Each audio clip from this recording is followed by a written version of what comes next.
Well, it's very nice to be here. I'm a little flustered. I'm reminded of the story of an actor who had been out of work for 5 years, and because he could never remember his lines, and always had a problem with his lines. And then he got a call one day from a big director who said, "We want to give you a part in a play, but you must remember your line. And your line when you come on stage is, 'Hark, hark, I hear the roar of a cannon.'" So he was nervous about this, but he took the job. He needed the job, so he agreed to do the part in the play. And he went and he was practicing his lines off stage. "Hark, I hear the roar of a cannon. Hark, I hear the roar of a cannon." And then at the designated moment, he came onto the stage and there was a loud boom. And he turned around and said, "What the hell was that?" So if you will bear with me, what's happening now with refugee populations in the Middle East is really frightening. I recommend very highly remarks that David Miliband from the International Rescue Committee made before The Hague at a meeting there with a Dutch organization. David called what's happening now in the Middle East a decade of disorder. A decade of disorder. The speech you can find on the internet, just go to the IRC website. David makes terrific points. So what is this decade of disorder? The numbers, of course, are frightening, and I'm sure you heard numbers of refugees and internally displaced people during the morning. But this is the context that I understand. There are now, with the conflict in Syria, the conflict in Iraq, and growing numbers of internally displaced people now in Yemen as well, there are about 15 to 15.5 million refugees and internally displaced people in the Middle East. 15 to 15.5. To give you some context, think of how destabilizing it was for the region when there were 700,000 Palestinian refugees in 1948. This is 20 times that number, the tragedy of the Palestinians in 1948. This number, 15.5 million, is 20 times that. On top of it, it's a difficult time for the region anyway, with an existing youth bulge that is seeking jobs, that is seeking housing, and that is seeking to have a voice and dignity in a way that previous generations had not had, the same level of frustrations. And oil prices are down, and so a lot of governments have fewer resources. I have to tell you, and I think some of the morning speakers were also a little bit downbeat, I'm personally not hopeful that the humanitarian crisis is going to abate anytime soon. The reason I'm not hopeful is that the Middle East right now, in this decade of disorder, as David Miliband labeled it, is going through the largest amount of political change since the end of the Ottoman Empire in 1917, 1918, 1919. It's process in 1917, the end of World War I, 1918, 1919, was a long process. It took several years to shake out, and this is too. This is too. But what we do see is the breakdown of entire states. I was at a panel with the very good Middle East writer Robin Wright in Houston, Texas at the Baker Center in 2012. And I remember Robin said, "Oh, I'm not so sure with the Syria problems and the Iraq problems, we won't see an end to the borders drawn out in the initial Sykes-Picot agreements." And I remember at the time saying to her in Texas, in front of a big panel, "Oh, I don't think it's that bad." 3 years later, Robin looks very prescient to me. But it's worse than that, because it isn't going to be some nice, tidy political deal. Let me tell you what I mean. What we're seeing is state failure. State failure. States are losing their monopoly on force. They're increasingly unable to maintain security in many of these countries. Syria, Iraq, Yemen, Libya are the most obvious ones. In the breakdown of security, sectarian or tribal identity becomes more vital for one's own personal safety and the safety of your family. When there's no state to protect you, then you have to fall back on something else to protect you, sectarian and or tribal identity. This is exactly what I saw when I was serving in Iraq starting in 2003. But now we're seeing it on a wider scale. Now we're seeing it in places like Yemen, we're seeing it in places like Syria, we're even seeing it now in places like Libya. I mentioned that I'd been in Iraq. I don't know if Iraq is going to be a complete state failure or not. I'm still somewhat hopeful on Iraq. I see very few Iraqi Sunnis. I see very few Iraqi Shia who are calling for an end to the state of Iraq. And I think this is really important. I see so many pundits here in Washington who say, it's the end of Iraq, there's nothing to be done, it needs to be broken into 3 pieces. I don't hear a lot of Iraqis saying that. And so I wish we'd let them work on this problem. But there is obviously a struggle for power, and there's a struggle for identity. And there is, as I mentioned, a deeply ingrained sectarian issue.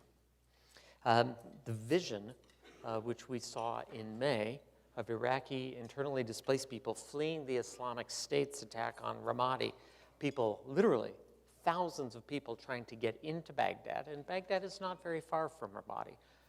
It's maybe an hour drive, a little more, hour and 20 minutes. People who were literally blocked at a bridge going into Baghdad, and the Iraqi police would not let them pass because they were afraid they were security threats. That's a very dark image for Iraq. Similarly, there are right now, today, June 25th, there are people stranded in the desert in western Iraq who can't get into Syria. They can't go back to their homes in places like Fallujah and Ramadi and El Hit, and they have nowhere to go, and they are stuck. They are stuck in the desert. So this issue in Iraq is a really bad one. However, Iraq is the good news. Now I'm going to talk about Syria. And Syria, to me, is the worst case. It is the worst case. I won't go into all the details of what's going on, except to say this. Situation is actually escalating. There's more fighting on the ground now, June 25th, 2015, than there was 2 years ago. There are more parts of the country where there is fighting. The Islamic State wasn't what it is now. Back in 2013, it was there, but it wasn't as big and as powerful.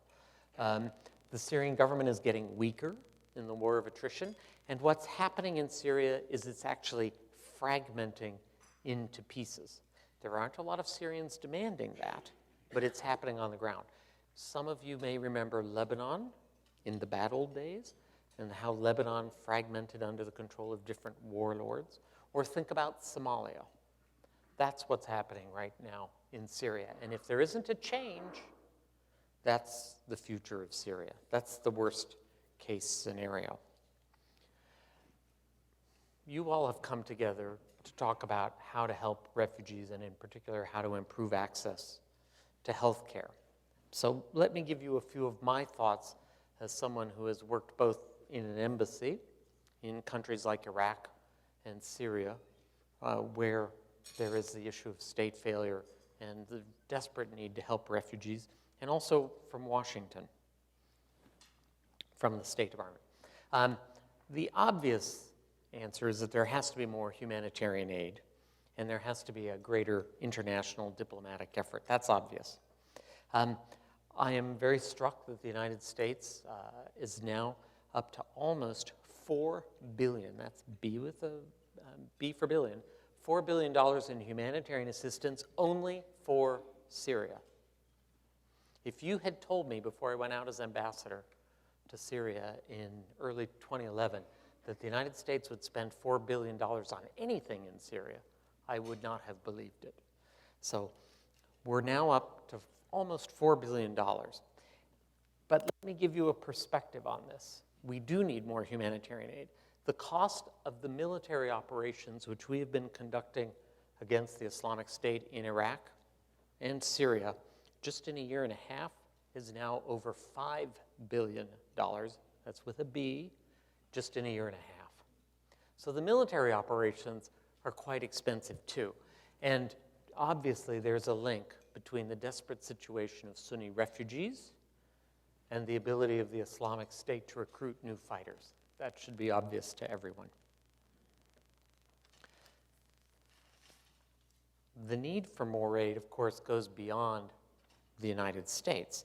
The United Nations High Commission on Refugees today, June 25th, issued a report, you can see it online, that they had a request before the international community of $4.5 billion to help Syrian refugees just this calendar year, just calendar year 2015. And so far, they have raised, the United Nations system has only received $1 billion.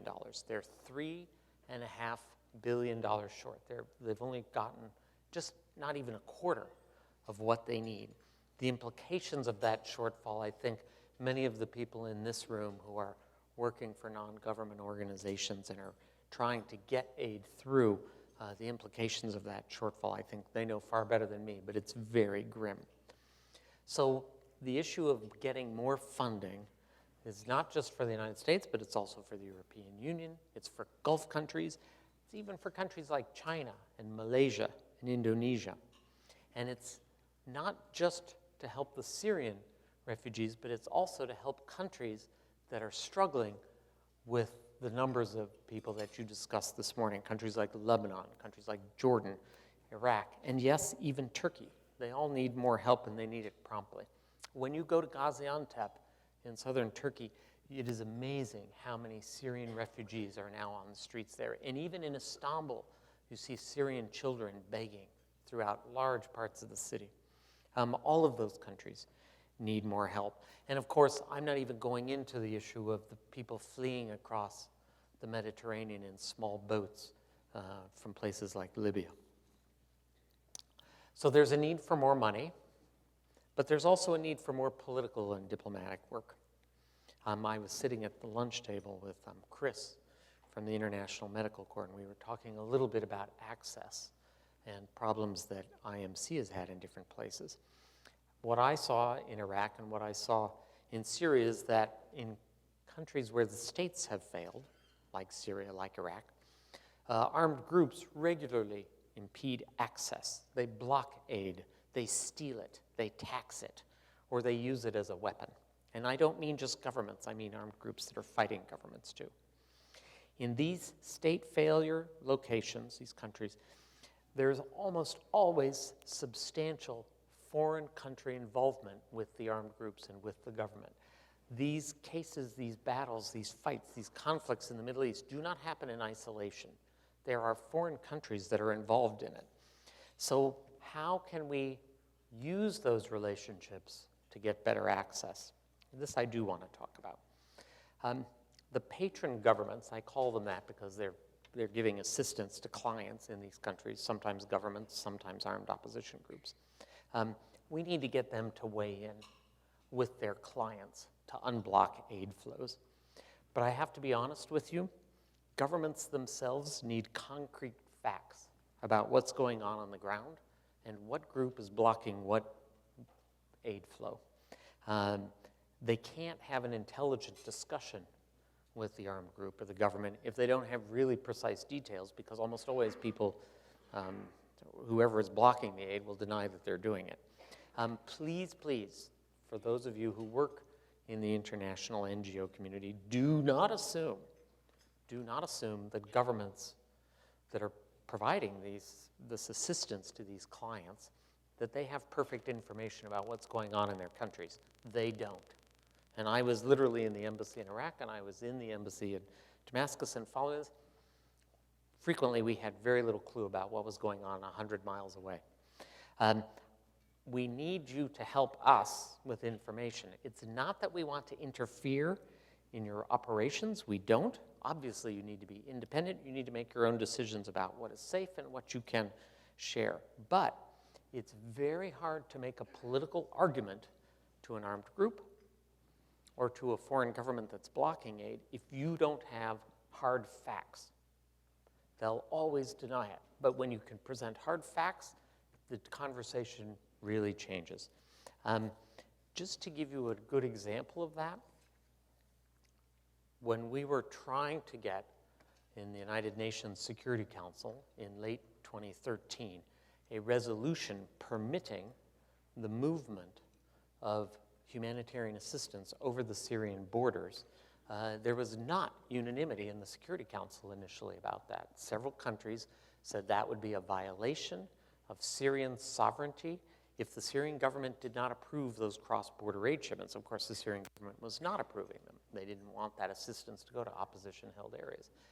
It took repeated efforts to show exactly how the Syrian government was blocking aid flows throughout the country to convince countries that had been reluctant at first finally to sign on to that Security Council resolution. And it did pass finally in November 2013. And I have to say, the American team up at the United Nations mission did a terrific job on that. So it's not that we want to interfere with what NGOs are doing, but we have to have concrete information if we're going to have useful international diplomatic engagement. Second comment, what needs to be done. So although there's money is short, there's still a lot of money flowing into countries like Syria, like Lebanon. Increasingly, I think there'll be money going into Iraq. It'll be important to build local capacity and to work with local organizations, including host country governments. Sometimes it's not always best to go with Washington-based firms or others. And I say that not out of any animosity towards people in Washington, but rather because the refugee problem in the Middle East is going to be with us for a very long time, we need to start thinking about building capacity, including relief organization capacity and host country relief organization capacity in places like Syria and Iraq and even Yemen and Libya. Obviously, there has to be accountability taken into consideration. A lot of these organizations are small. They don't have a lot of organizational capacity. They're not always impartial. And corruption is an issue. So you have to do this intelligently. But I think as a policy, we need to be looking more and more at going in that direction, simply because the refugee issue and access is going to be a long-term problem, and host country organizations in the end will have the best understanding of local sensitivities and even things as basic as language skills. Last suggestion. I actually was really surprised how hard it was to get the approval for cross-border aid into Syria when people were literally starving to death. I was shocked how hard it was. And I was surprised how many countries would defend the Syrian government's right to break international humanitarian law more or less with impunity. What also really helped us a lot, in addition to the concrete examples that we were able to use in the Security Council discussions, there was a really terrific letter written by a group of about 36 lawyers, international lawyers, that was first circulated in the autumn of 2013. It later was published for everyone to see in April 2014. You can Google it. But it made the case that state sovereignty does not give any government the right to block access for humanitarian assistance. State sovereignty does not give you that right. It was a very detailed legal argument. It was quite good. And that, too, factored in to the deliberations in the Security Council. And it leads me to wonder, and I think you all are better placed than me to think about this, if there is not some kind of a need at an international level, perhaps with the UN Secretary General and the Director General of the President of the International Committee of the Red Crescent as well, for some kind of a reaffirmation on an international level about the basic principles of international humanitarian law, so that everybody agrees on that before we begin discussing then what has to be done in one specific case of state failure or another. Without that reaffirmation of the principles, I think we see the case of Syria being repeated over and over again, and it takes too long to get the access that organizations need. Wendy, thank you very much for hosting this conference, the Middle East Institute. This is a hugely important issue for literally millions of people, and it was a pleasure to be with you today. Thank you.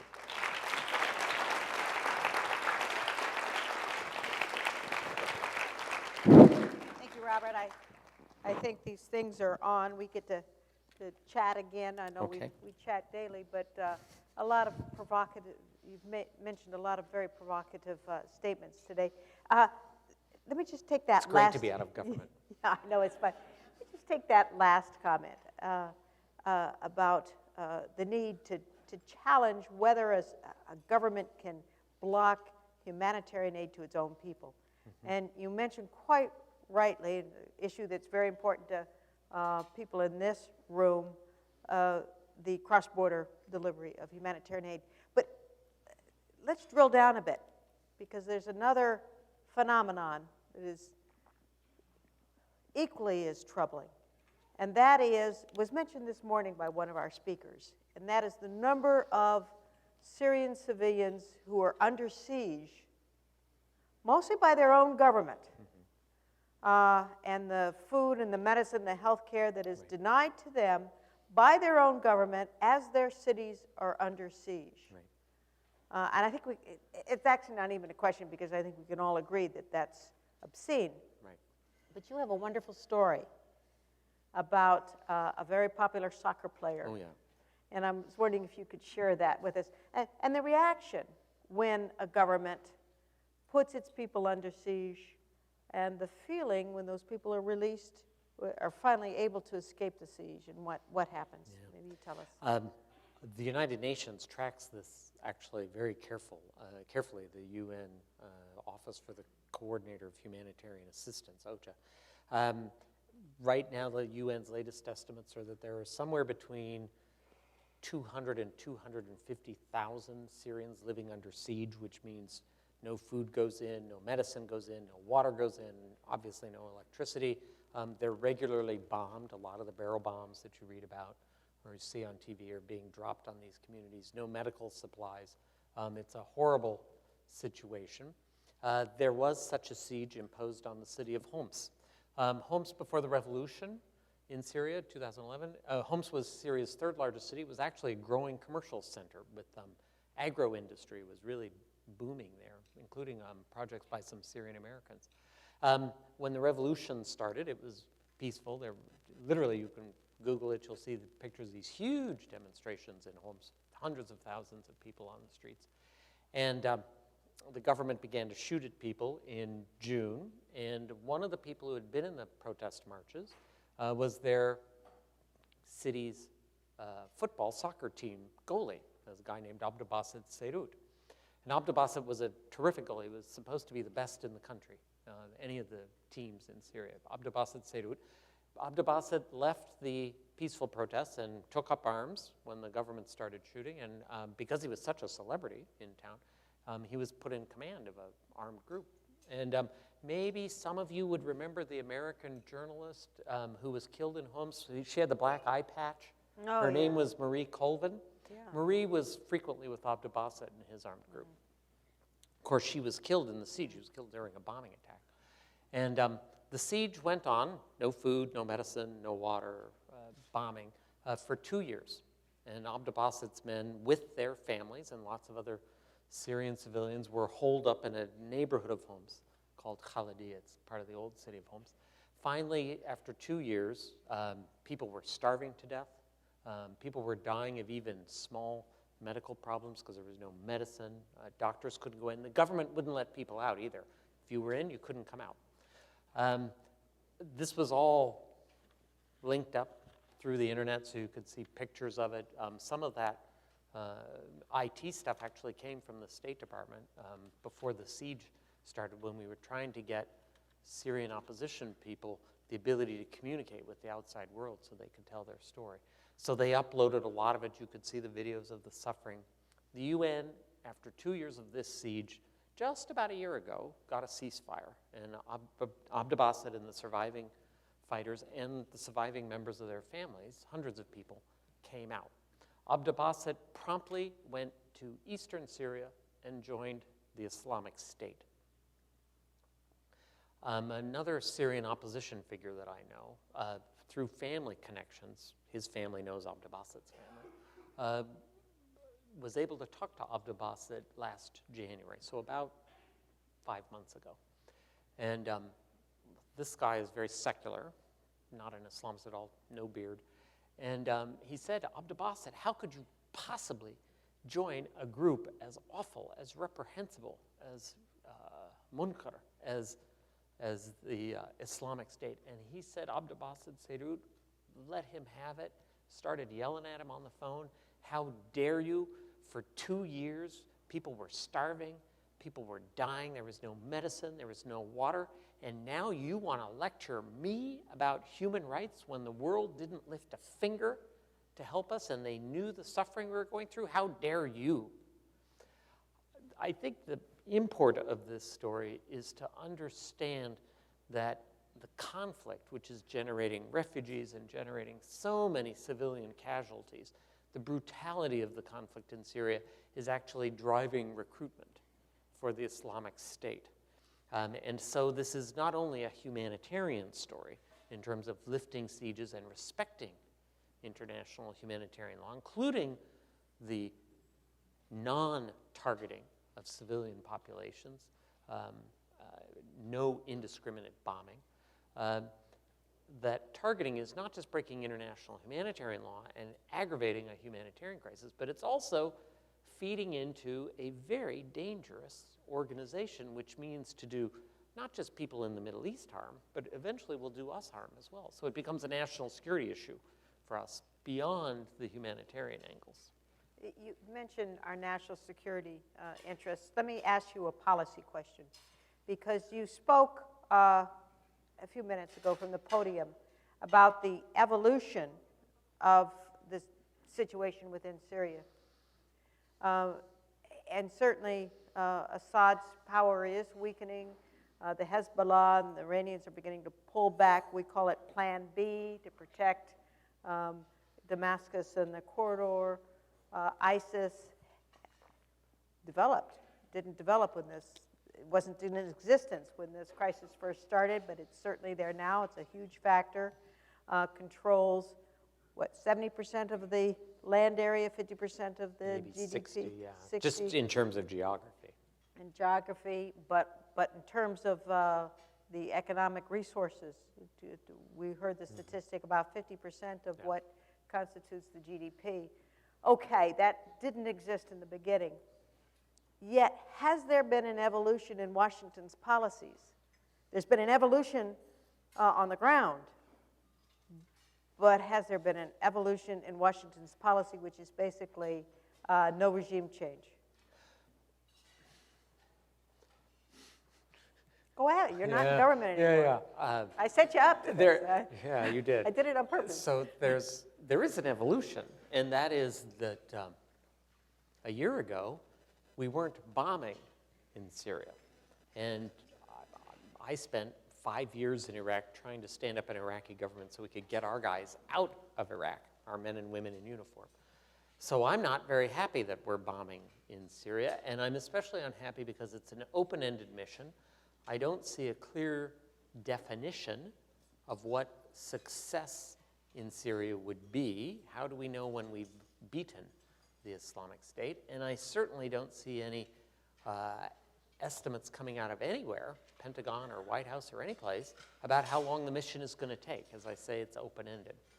So I'm very uncomfortable with that, which is why I think, and I've been publicly saying, if we want to deal with the Syria problem in a way that addresses both the Islamic State and the root cause, which is generating refugees and other problems, then we have to help the indigenous people there who are fighting. And that means helping the armed Syrian opposition that's fighting both Assad and fighting the Islamic State. And there are tens of thousands of those people, and they deserve more help. There isn't another alternative except to just go on bombing endlessly.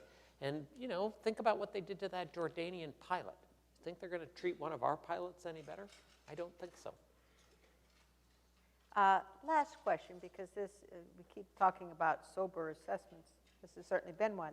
So let's let me ask you to tell the group a little bit about the effort that we were briefed on when you and I were in Beirut with a Track 2, a conflict resolution initiative that the Middle East Institute is sponsoring just a couple of weeks ago from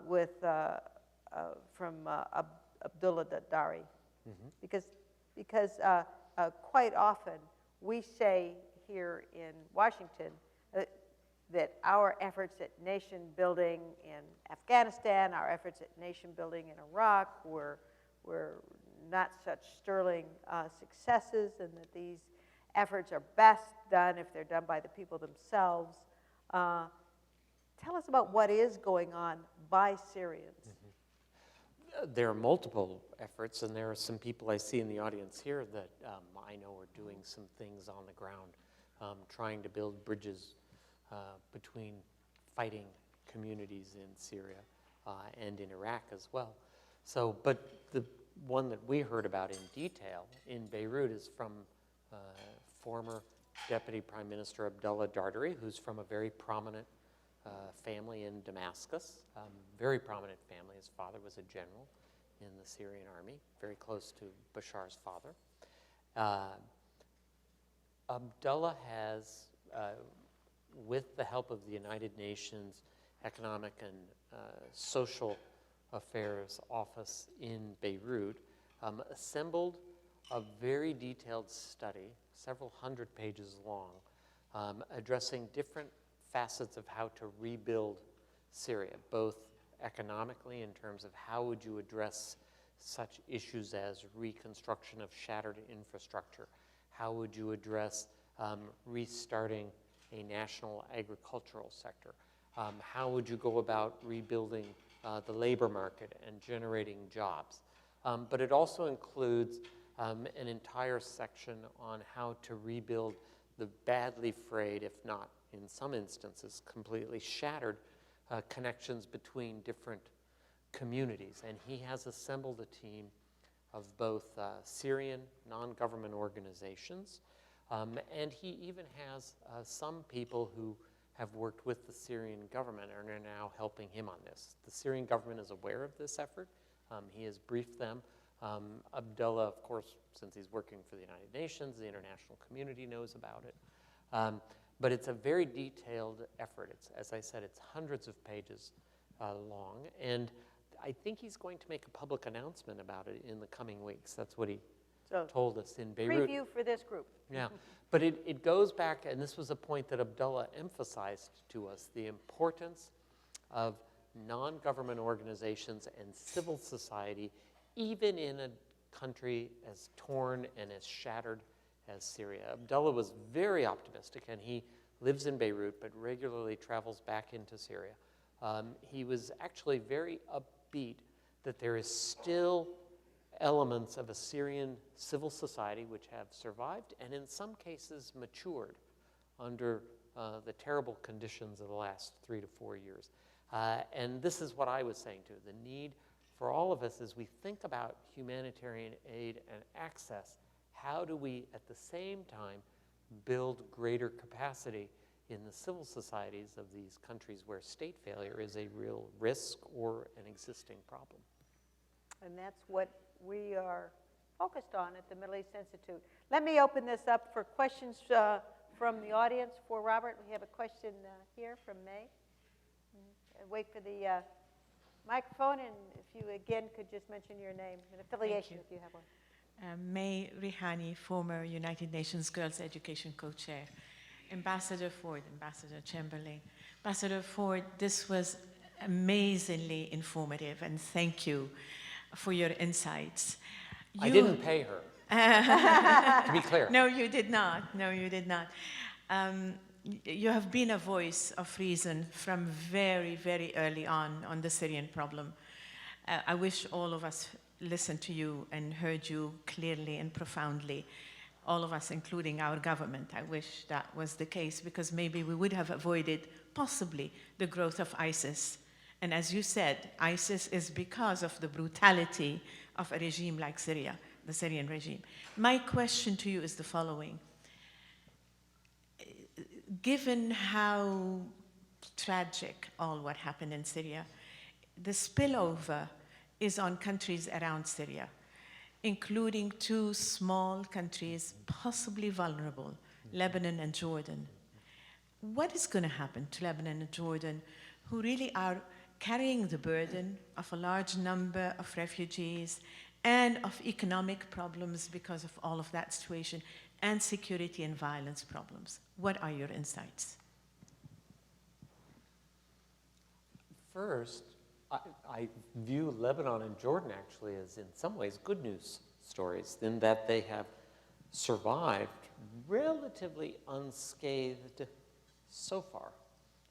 Had you told us in the State Department in 2011 that Lebanon would have somewhere around 1.5 million refugees from a conflict in Syria, I think almost all of the experts at the State Department would have said, well, Lebanon can't survive that. And yet, we were just in Beirut, and it's doing surprisingly well. In fact, real estate is booming in downtown Beirut. I think they may need to have Professor Schiller from Princeton go there and look at bubbles in Beirut real estate. That's, I mean, that may be their most immediate problem. So, but obviously there are huge challenges in Lebanon, both politically but then economically in terms of absorption. I think I've seen many, many, many horrible images out of the Syrian civil war, but the one that rips me the hardest was last winter in Lebanon, and it was a picture of a cardboard box. I think it was taken in January. Cardboard box about that big, and there were two babies wrapped up in paper who had frozen to death and were in the box awaiting burial. It was, no human being could look at that picture. And it's not, and that happened in Lebanon, and it's not because Lebanon's a bad place. It happens because Lebanon doesn't have enough resources, and it also needs reassurance politically that it can find ways to absorb, at least temporarily, so many of these refugees. So I think Lebanon is an extremely urgent case, even though Beirut, on the surface, looks fine.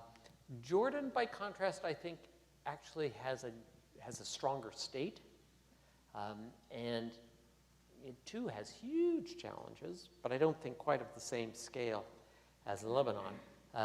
You know what I think people, if you didn't hear it this morning, I'll tell you, the fourth largest city in Jordan now is the Zatri refugee camp. And when I visited it twice in 2012 and 2013, it was still growing, and it's much bigger now than it was then. And it's an extremely ugly, dusty place in the summer. It's not very nice. I think now it's a little more stabilized. They even have things like police stations in the camp, which they didn't before. And then there's been a second large camp at a place called Zarqa, which the Emiratis helped build. But there are issues ranging from jobs to education in Jordan, as there are in Lebanon. One of the interesting things which we were talking about this with a Jordanian who participated in this track too in Beirut.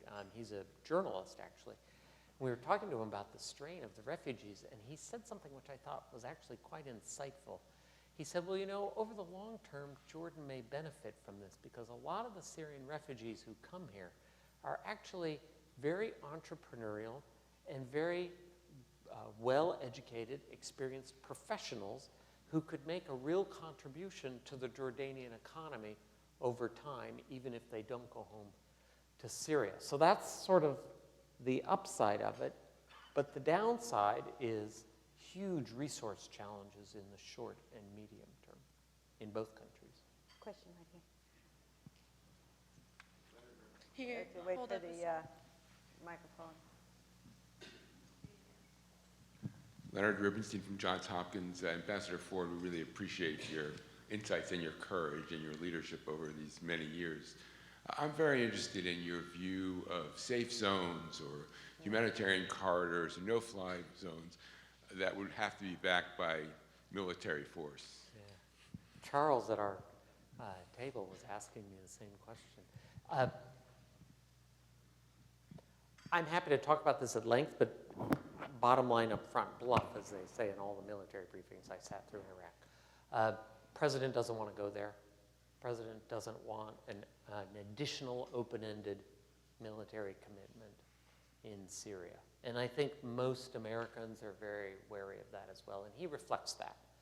So I don't see any prospect of it anytime soon. And whenever I've met Syrian opposition people dating back to 2011 in Damascus, and they would say, well, the American Air Force will come help us. I used to say, no, it won't. Please believe me. Hind, you will remember. We were there. So I don't have my hopes up that there's going to be a no-fly zone. I do see some advantages to a no-fly zone, frankly, if it was properly negotiated with the regional states. I think that a no-fly zone might help us get to the political negotiation for a new national unity government that Syria needs. But if it isn't worked out as part of a package of measures and levers to get to the political negotiation, I don't think the no-fly zone is a sustainable policy issue in Washington because it looks like an open-ended military commitment. You know, we had a no-fly zone in Iraq for 12 years, and it certainly helped the Kurdish people enormously, but it was a 12-year military commitment. I don't think many Americans now, after, you know, Afghanistan and Iraq, I don't think many Americans want a 12-year military commitment in the Middle East. I don't think. I'm going to apologize, but this is going to have to be our last question right here.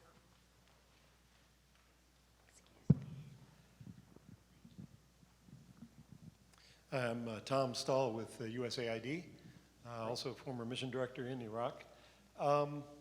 As you mentioned, now Islamic State, Daesh, they control huge parts of Syria and Iraq, and there are a lot of needy people in those areas under their control that need humanitarian assistance. But it's obviously a huge challenge for us to work in those areas. Just, you know, our partner is going there, but then there are also policy implications if we're going to work there. I wonder if you could talk a little bit about that and how, you know, we deal with that. Yeah, no, Tom, I appreciate that question. If I understand it, what we're really talking about is should the United States government be using taxpayer dollars to help people, civilians, who are caught behind Daesh lines, because it eases the resource draw on the Islamic State. It kind of saves them the money to keep people alive because we're paying for it. Is that the? This is my point of view, but I can imagine that there are many points of view. My point of view is civilians should never be used as pawns in this. That if there are people in need, we shouldn't be looking at the politics of the local rulers. It should just be a basic principle. If you can get the aid in, get the aid in, and fix the politics on the political track, or the military track if you have to. But don't hold civilians hostage to inimical political groups. That's my personal opinion. And I think once we stray too far from that, we get into all kinds of gray areas, and I worry once we get into gray areas where we're going to end up. Ambassador Ford, thank you very much. Thank you.